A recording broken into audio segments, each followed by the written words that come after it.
ఏపీలో కేంద్ర ఎన్నికల సంఘం బృందం పర్యటన రెండో రోజు కొనసాగుతోంది.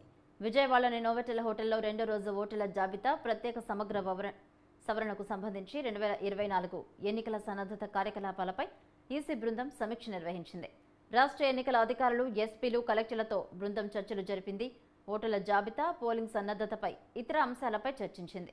తొలి రోజు శుక్రవారం 18 జిల్లాలపై సమీక్ష పూర్తి కాగా ఇవాళ మరో 8 జిల్లాలపై ఈసీ బృందం సమీక్షిస్తుంది.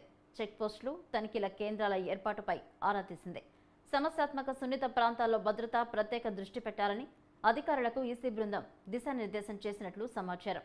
ఓటర్ల జాబితాలో అవకతవకలు ఎక్కువగా ఉన్న జిల్లాలపై ఎలాంటి పర్యవేక్షణ ఉండాలన్న దానిపై సీఈఓకు కొన్ని సూచనలు చేసినట్టు తెలుస్తోంది.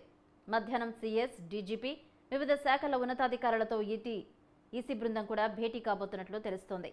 మరోవైపు పర్యటిస్తున్న కేంద్రం ఎన్నికల బృందానికి టీడీపీ, జనసేన నేతలు కలిశారు. విజయవాడలో ఈసీని కలిసిన వారిలో టీడీపీ నుంచి ధూళిపాళ్ల నరేంద్ర కుమార్, బోండా ఉమ, వల్లారామయ్య, అశోక్ బాబు, జనసేన నుంచి వెంకటేశ్వర్లు, శ్రీనివాస్ యాదవ్ తదితరులు ఉన్నారు. ఏపీలో ఒకేసారి పెద్ద మొత్తంలో ఓట్లు తొలగిస్తున్నారని, ఓటర్ల జాబితాలో అవకతవకలకు పాల్పడుతున్నారని టీడీపీ నేతలు కేంద్ర ఎన్నికల సంఘానికి ఫిర్యాదు చేశారు.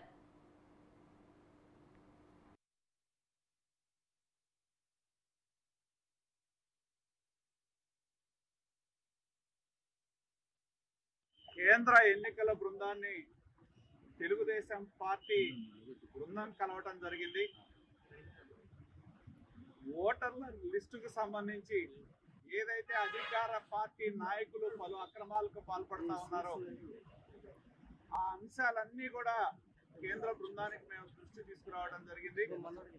ముఖ్యంగా ఏదైతే బల్క్గా గుంపుగత్తగా ఫామ్ 7లు పెట్టి తెలుగుదేశం పార్టీ సానుభూతి పరులు ఓట్లు తీయటానికి రాష్ట్ర వ్యాప్తంగా